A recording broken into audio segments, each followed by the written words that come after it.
My name's Ted Brady. I'm the Deputy Secretary for the Agency of Commerce and Community Development here in Vermont, and I also have the distinct pleasure of representing Governor Scott as his alternate on the Northern Border Regional Commission.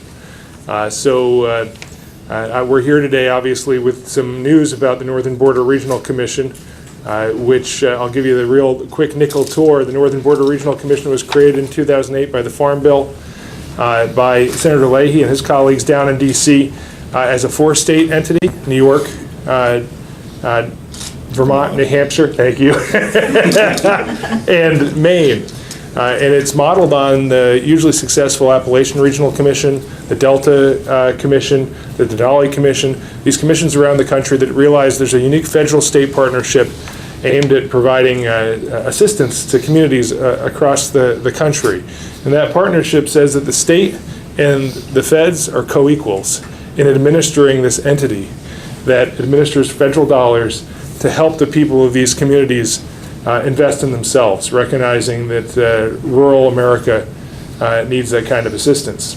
So it's kind of my honor and privilege to introduce a man that needs no introduction here in Middlebury, which is our senior Senator Leahy, Vice Chair of the Appropriations Committee, what I consider to be the godfather of the Northern Border Regional Commission, and to so many other things in the state of Vermont. But Senator, thanks for being with us today. Thank you, Ted. Thank you.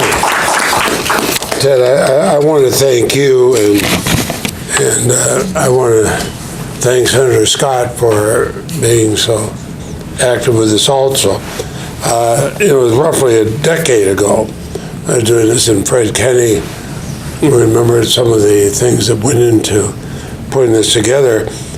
I was talking to the colleagues from northern New England states and in New York. We were familiar with all the things we have in common. Our states have large number of rural, small communities. Agriculture and forestry, very, very important to our states. And of course, unbelievable natural beauty. And how do we preserve that? How do we preserve the best, but still make it a place where you can live? We're connected physically by what naturalists refer to as the northern forest. It stretches from Maine to New York. It's the largest forest east of the Mississippi. We tend to forget that. I had that in mind when I doubled the size of the Green Mountain National Forest here. But our communities have the same challenge. We're fighting the trend of people moving out of rural communities into urban ones. Many of our communities lack good quality broadband internet, which today, if you're going to attract jobs, you have to have. Global economics, the rise of the internet, have brought about a consistent decline in some of our forest industry. We've seen the displacement of workers, the local economies hurt, and we started thinking, no one of us can fix this by itself. Whether it's the little town of Middlesex where I live, outside of Montpelier, or Middlebury, or these giant cities like Burlington. We're not going to do it by ourselves, but if we could come together, use the experiences we've had, help the entire area, and also take care of the unique parts of our respective states, we figured we could. So we authorized the creation of a new joint federal-state partnership, the Northern Border Regional Commission. I helped write the 2008 Farm Bill, and we put it in there. But then over the last decade, I worked very hard with the commission, and it helps that people like Chris and John and Paulie in my office believe in it and work so hard at it. Had a small budget, had one employee. Now, it was true of the commission's name. It only included Vermont counties near the Canadian border. some joked I did that because both my wife and my mother were born in those counties. But then last year we started writing on a new farm bill. And I would be one of the ones writing it. So we focused on dairy, obviously. Organics, I want to do that as the author of the organic farm bill. But broadband, but then as we started talking, we realized we had to broaden the boundaries of the Northern Commission to include all of Vermont. That allow all Vermont communities, including those here in Addison County, to be eligible. I also knew that we're going to put a lot more money in. And so we authorized it in the Agriculture Committee.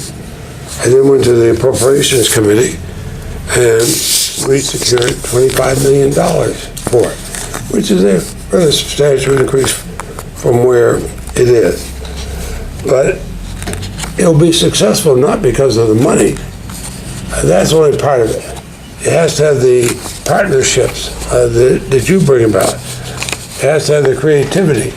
I mean, Tad and Fred will tell you it has to be people who can come in there and say, hey, have you tried this? Because you should. Now, I praised Governor Scott and told him that there won't be a recall petition on him because I praised him, but he is cared about this. And the fact that he sent Ted here to do it. And then here in this region, you have somebody like Fred Kenny who knows this stuff backward and forward, how helpful you are, how helpful it is to have that. And I think you're going to find for the Northern Commission.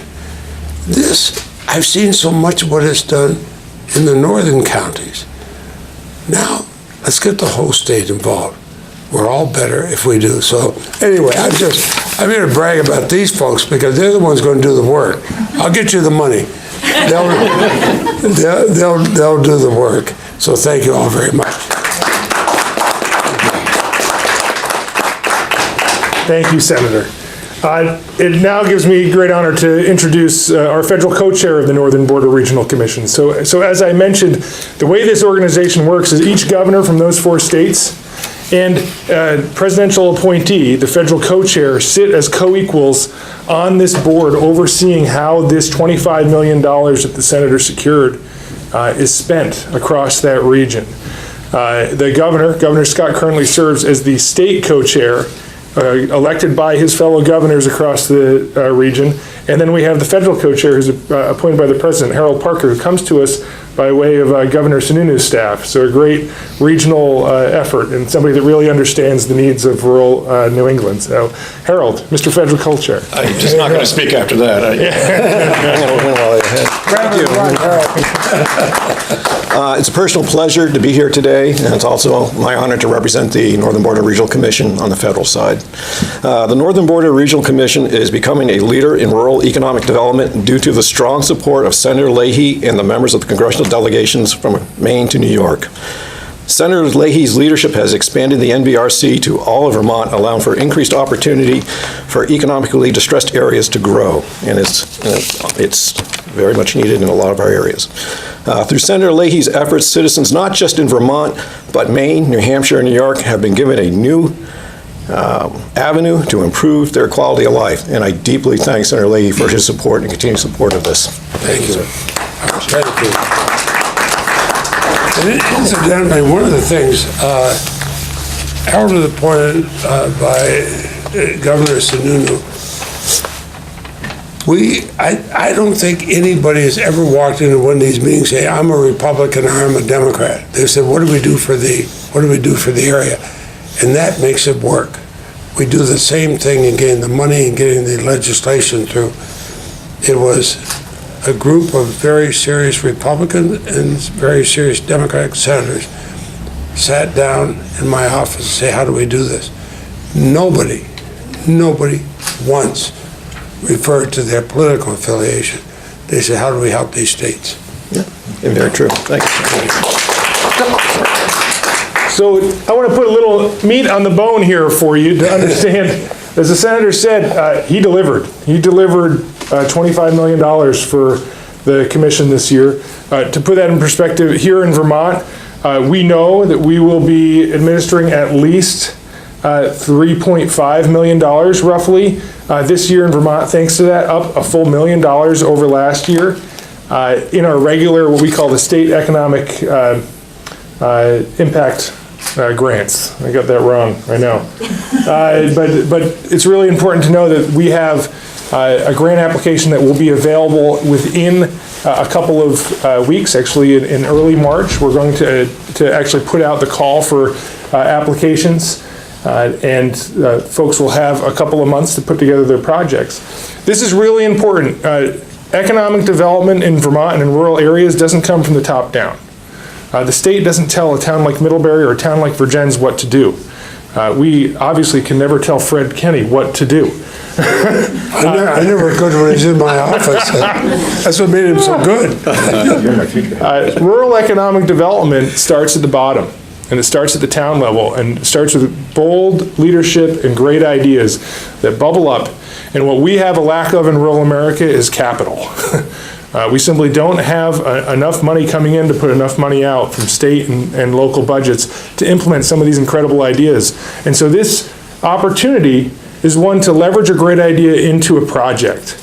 And we're looking for infrastructure projects. The senator mentioned broadband. You know, we have about 20% of the state of Vermont that doesn't have access to broadband capabilities that are able to provide modern technology, from medical needs to less perhaps critical things, but just as important for economic development and for attracting people to rural areas, like streaming Netflix. We're looking to help there. In water and sewer, we're looking to help in water and sewer applications. We're looking to help people that are trying to build economic opportunities. Last year, the senator was with the federal co-chair and others to announce investments in places like Runamuck Maple up in Fairfax, to announce in places like Kingdom Trails out in Burke. These are opportunities that we didn't come up with. They're opportunities that came from the ground up. We're also here today to announce that across the state of Vermont, we're going to be holding another 5 grant sessions in Randolph, in Rutland, in Bellows Falls, in Milton, to educate people about what the senator just announced. This is a big deal. We're going from only 6 counties of the state being eligible to every county in the state. Every town, every good idea in the state is now eligible for this federal grant money. Up to $500,000 for infrastructure. There's another piece that I really need to tell you. So that's the state grant program, that $3.5 million. The senator secured an additional $7 million. That's something called the Regional Forest Economy Partnership. So this is a specific pot of money at the Northern Border Regional Commission that is being used to address the decline in the forest economy industry across the region. Right? This is something we see from far western New York to far northeastern Maine. Our forest economy is changing. There are less people working in the woods. We've had paper mills close. We need to address that. And the senator put aside this $7 million to say, if you're a community that's impacted by this closure, if you're a company that is struggling to make it due to the change, we have a resource now to help you transition, to help a community transition. It could be that we're going to invest directly in wood products, but it could also be that that community needs broadband, as the senator said. Both of those are eligible activities under this separate $7 million. So 2 incredible opportunities for rural communities of Vermont, thanks to the announcement that was made today. If not for today's announcement, only a portion of Vermont would be eligible, and there'd be a lot less money. So we at the state are really excited, and the application is available for the Regional Forest Economy Partnership currently. The first deadline is March 15th, and the application for those state grants, that $3.5 million, will be available, I believe, March 5th. I think I have that. NBRC.gov. And you can go to nbrc.gov to get the information, to get further information. So, our last speaker is the person whose job it is to deploy this capital and to work with you. And Fred Kenny is the Executive Director of the Addison County Economic Development Corporation, also a former member of the Agency of Commerce staff. Most importantly, he's one of our most skilled economic development thinkers and doers across the state. So, Fred, tell us how you're going to make it happen. Yeah, all right. Thank you. Fred. Well, earlier here today, we had quite a few people in the room hearing about this program, and I'll help lead, but we're going to, as we do with a lot of things in Addison County, we'll do this through partnerships to come up with the right projects to submit to the program. We work with Adam Leahy from the Regional Planning Commission and the municipalities and folks in recreation and forest sectors to come up with applications that will fit the criteria of the program. So on behalf of the folks here in Addison County and my economic and community development colleagues from around the state, I want to thank Senator Leahy for all you've done for Vermont and Vermonters over the years. You have a lot of legacies in the state. One of them is that has to do with, people and relationships, is right in this room, where three of us here all served on Senator Leahy's staff as economic development staff. So once again, you've come through for us with a change to a federal program that will extend funding to the entire state. Here in Addison County, agricultural, forest-based trades, recreation are huge economic drivers. And this program will provide funding for infrastructure, high-speed broadband, energy, workforce development, and other projects that'll strengthen these sectors and help increase the attractiveness of this region for creatives and entrepreneurs alike. Making this program available statewide means this NBRC funding is going to be a little more competitive, but speaking on behalf of economic development folks from like the I-89 down south, we'll take that competitiveness as a trade-off for available funding from this program. So again, thank you for all your efforts benefiting Vermont through economic and community development throughout the years. Thanks.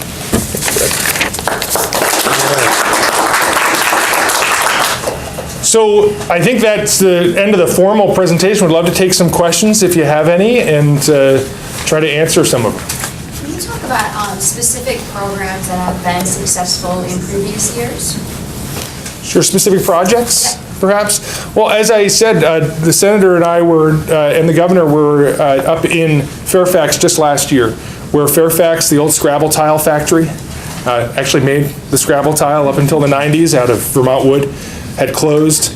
There had been a series of businesses that went in and had been unsuccessful. One of the obstacles to that property was that there was no water and sewer to the property.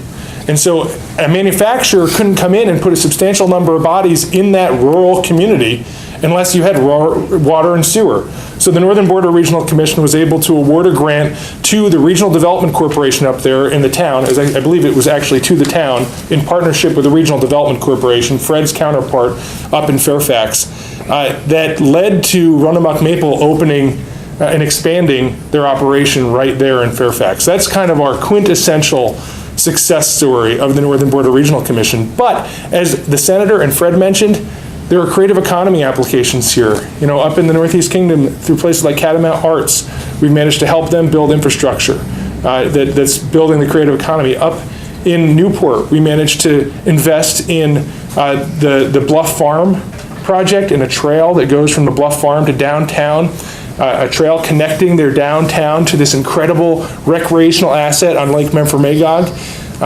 So you can see it's really concrete industrial economic development, and it's rec and creative economy economic development too. And if I could just add to what he said,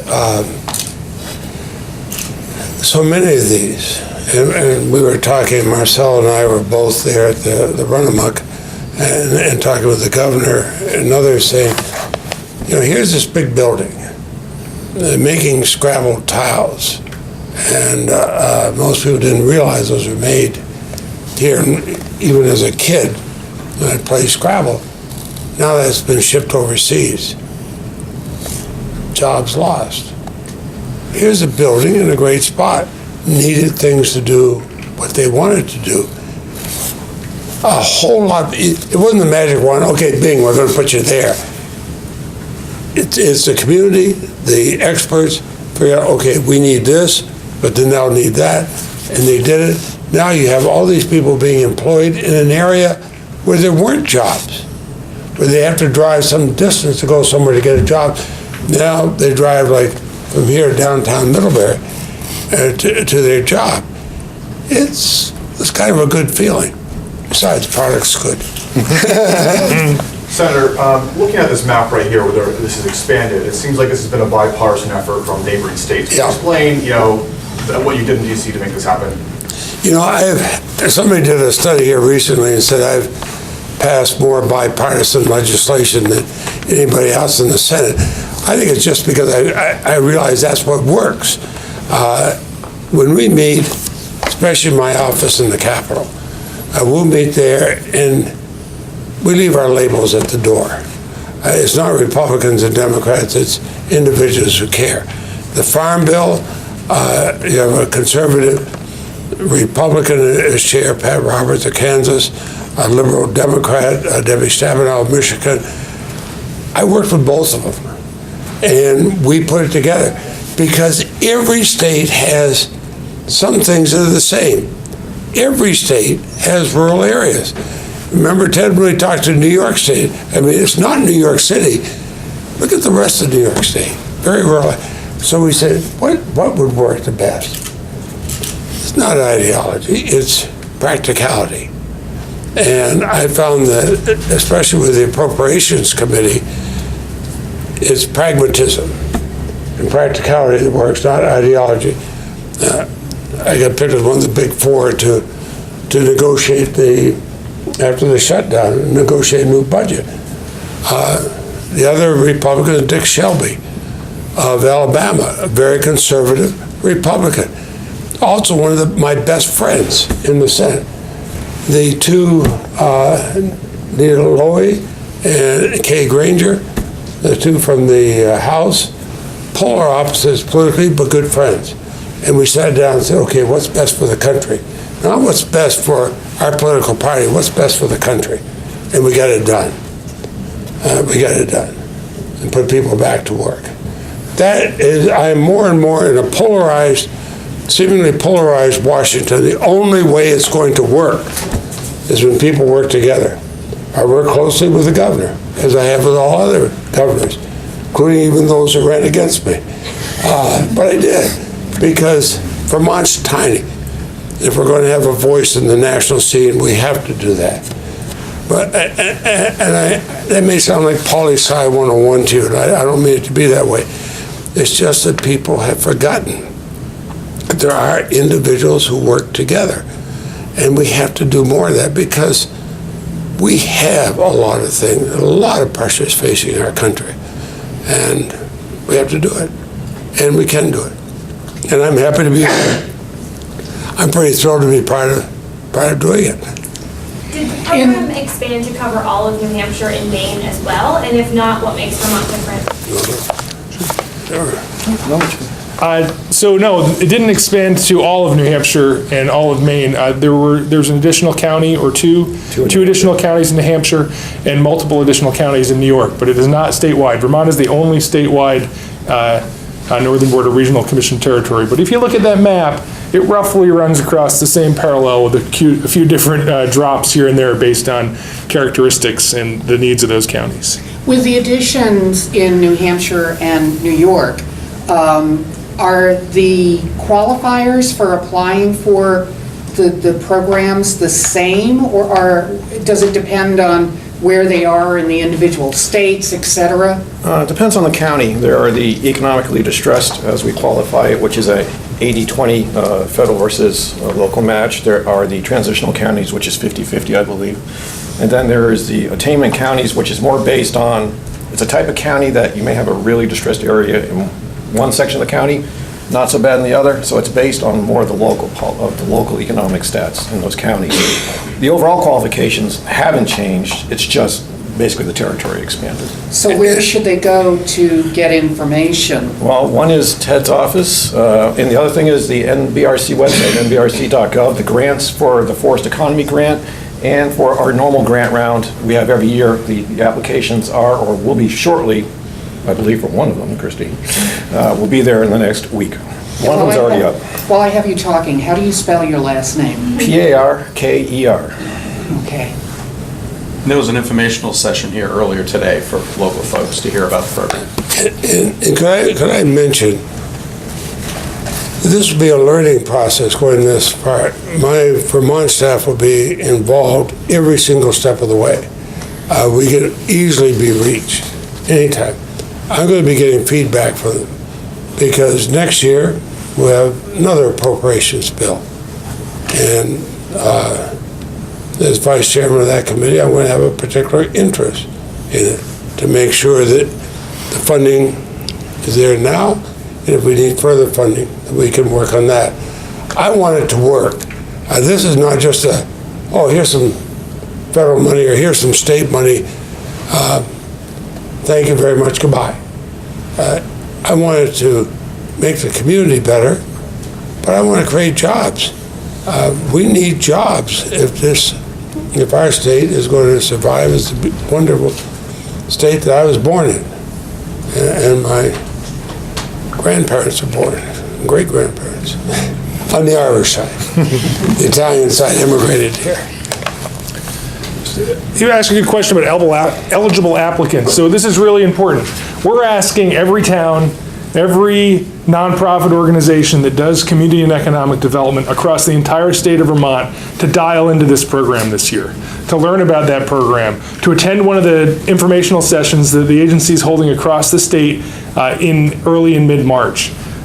Come, learn about the program. If you're an entity of government, so a municipality, a county, if you're a nonprofit organization, you're eligible to apply. And you should learn more about this program if you're doing community and economic And give us feedback. If you think there's things that we haven't covered, let us know. I mean, this program is not going to go away. I guarantee The that. program going away a couple of years ago, it didn't obviously. Is there anything that's changed? What's changed? What's that? A couple of years ago, the program actually was talked about being reduced to a shell. What changed to make you so sure that's going to stay around? Well,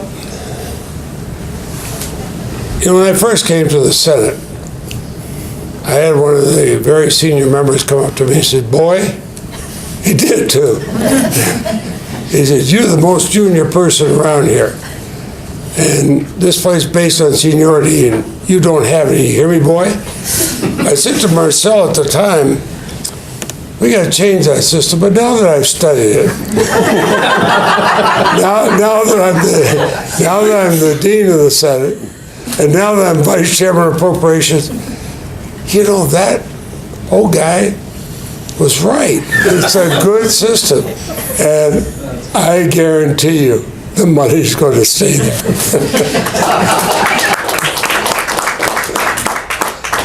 I'm not going to say this on the mic. I got another story I'll tell you after. Yes, sir. I just want to show. And then we're going to have to run, but yeah. Yeah, show appreciation, Senator, for getting us a grant for the Mooserumu Association, the Green Mountain National Forest, for bridge repairs and after Irene and replacing the boardwalk at Robert Frost. We really appreciate Thank you. services. Thanks. I'll never forget the day after Irene. Mike Doobie, we've just elected a new adjutant general, and it's Colonel Greg Knight. But the then adjutant general, Mike Doobie, and I and Governor Shumlin flew in a small helicopter around the state. You remember when Irene, how terrible it was that day. The next day, it was gorgeous, beautiful. But we flew by this helicopter in several towns. The only way you could get in there was by helicopter. The bridges were like a child's toy, just twisted. They'd opened the side of the helicopter where I'm strapped in. I'm taking pictures because I want to use them to argue for money. And I was in tears. I remember my parents telling me the story about how they were hit in Montpelier with a 27 flood, and your Graham said, "Yeah, that was a million years ago." Well, this was like what my parents had told me about. But I'll tell you one thing. In that helicopter, the first of many things I got. Two of the most conservative Republicans in the Senate emailed me and said, when we had that earthquake or we had that tornado, Vermont was there to help us. We will help you any way you can. And we came together. But Vermont helped itself too. I think FEMA was amazed to see how much we were doing when they arrived. We were already there. The National Guard, a treasure to this state. We're in building roads, bringing portable hospitals, potable water. And Vermonters come together. Nobody cared what your politics were or where you're from. You came together. And so that's what we're trying to do here.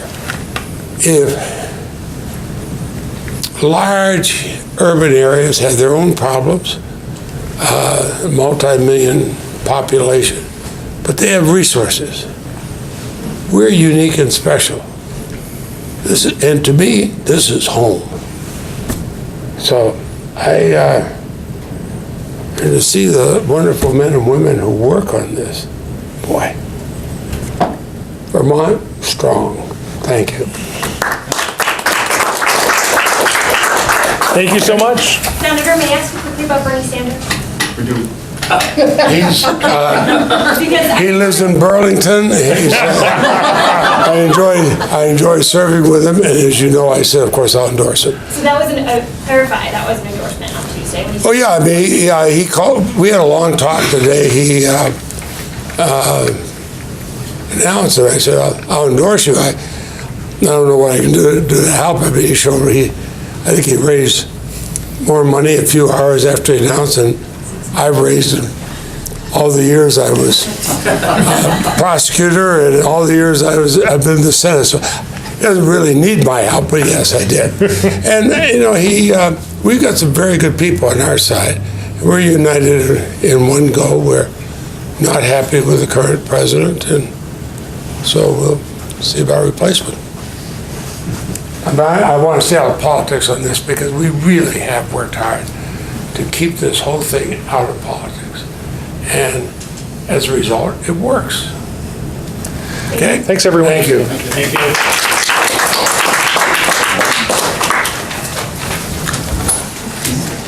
When are you leaving?